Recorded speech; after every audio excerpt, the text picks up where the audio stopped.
Vision is the most important and prioritized sense that we have. We are constantly looking at the world around us, and quickly we identify and make sense of what it is that we see.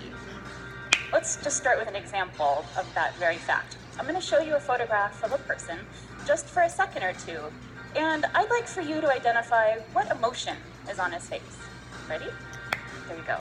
Go with your gut reaction. Okay, what'd you see?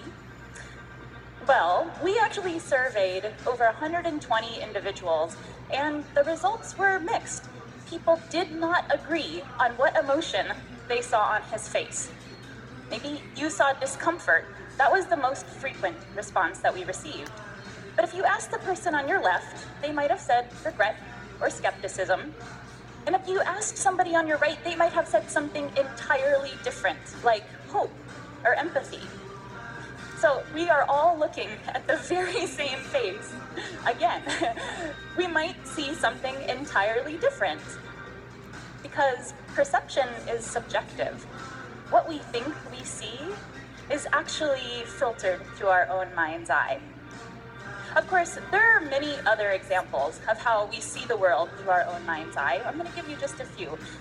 So dieters, for instance, see apples as larger than people who are not counting calories.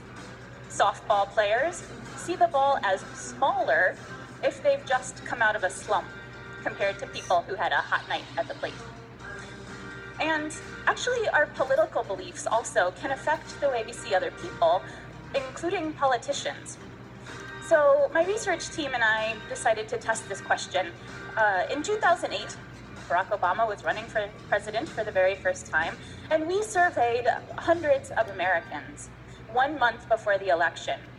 What we found in this survey was that some people, some Americans, think photographs like these best reflect how Obama really looks. Of these people, 75% voted for Obama in the actual election. Other people, though, thought photographs like these best reflect how Obama really looks. 89% of these people voted for McCain. So we presented many photographs of Obama, one at a time, so people did not realize that what we were changing from one photograph to the next was whether we had artificially lightened or darkened his skin tone. So how is it possible? How could it be that when I look at a person, an object, or an event, I see something very different than somebody else does? Well, the reasons are many. But one reason requires that we understand a little bit more about how our eyes work. So vision scientists know that the amount of information that we can see with at any given point in time, what we can focus on, is actually relatively small. What we can see with great sharpness and clarity and accuracy is the equivalent of the surface area of our thumb on our outstretched arm. Everything else around that is blurry, rendering much of what is presented to our eyes as ambiguous. But we have to clarify and make sense of what it is that we see, and it's our mind that helps us fill in that gap. As a result, perception is a subjective experience, and that's how we end up seeing through our own mind's eye. So I'm a social psychologist, and it's questions like these that really intrigue me. I am fascinated by those times when people do not see eye to eye. Why is it that somebody might literally see the glass as half full and somebody literally sees it as half empty? What is it about what one person is thinking and feeling that leads them to see the world in an entirely different way? And does that even matter? So to begin to tackle these questions, my research team and I decided to delve deeply into an issue that has received international attention: our health and fitness. Across the world, people are struggling to manage their weight, and there's a variety of strategies that we have to help us keep the pounds off. For instance, we set the best of intentions to exercise after the holidays, but actually the majority of Americans find that their New Year's resolutions are broken by Valentine's Day. We talk to ourselves in very encouraging ways, telling ourselves this is our year to get back into shape, but that is not enough to bring us back to our ideal weight. So why? Of course, there is no simple answer, but one reason I argue is that our mind's eye might work against us. Some people may literally see exercise as more difficult, and some people might literally see exercise as easier. So, as a first step to testing these questions, we gathered objective measurements of individuals' physical fitness. We measured the circumference of their waist, compared that to the circumference of their hips. A higher waist-to-hip ratio is an indicator of being less physically fit than a lower waist-to-hip ratio. After gathering these measurements, we told our participants that they would walk to a finish line while carrying extra weight in a sort of race. But before they did that, we asked them to estimate the distance to the finish line. We thought that the physical states of their body might change how they perceived the distance. So, what did we find? Well, waist-to-hip ratio predicted perceptions of distance. People who were out of shape and unfit actually saw the distance to the finish line as significantly greater than people who were in better shape. People's states of their own body changed how they perceived the environment. But so too can our mind. In fact, our bodies and our mind work in tandem to change how we see the world around us. That led us to think that maybe people with strong motivations and strong goals to exercise might actually see the finish line as closer than people who have weaker motivations. So, to test whether motivations affect our perceptual experiences in this way, we conducted a second study. Again, we gathered objective measurements of people's physical fitness, measuring their circumference of their waist and the circumference of their hips, and we had them do a few other tests of fitness. Based on feedback that we gave them, some of our participants told us they're not motivated to exercise anymore. They felt like they already met their fitness goals and they weren't going to do anything else. These people were not motivated. Other people, though, based on our feedback, told us they were highly motivated to exercise. They had a strong goal to make it to the finish line. But again, before we had them walk to the finish line, we had them estimate the distance. How far away was the finish line? And again, like the previous study, we found that waist-to-hip ratio predicted perceptions of distance. Unfit individuals saw the distance as farther, saw the finish line as farther away than people who were in better shape. Importantly, though, this only happened for people who were not motivated to exercise. On the other hand, people who were highly motivated to exercise saw the distance as short. Even the most out-of-shape individuals saw the finish line as just as close, if not slightly closer, than people who are in better shape. So our bodies can change how far away that finish line looks. But people who had committed to a manageable goal that they could accomplish in the near future, and who believed that they were capable of meeting that goal, actually saw the exercise as easier.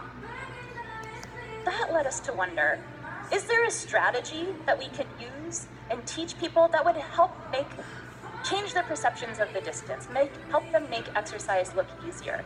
So we turned to the vision science literature to figure out what should we do. And based on what we read, we came up with a strategy that we called Keep Your Eyes on the Prize. So this is not the slogan from an inspirational poster. It's an actual directive for how to look around your environment.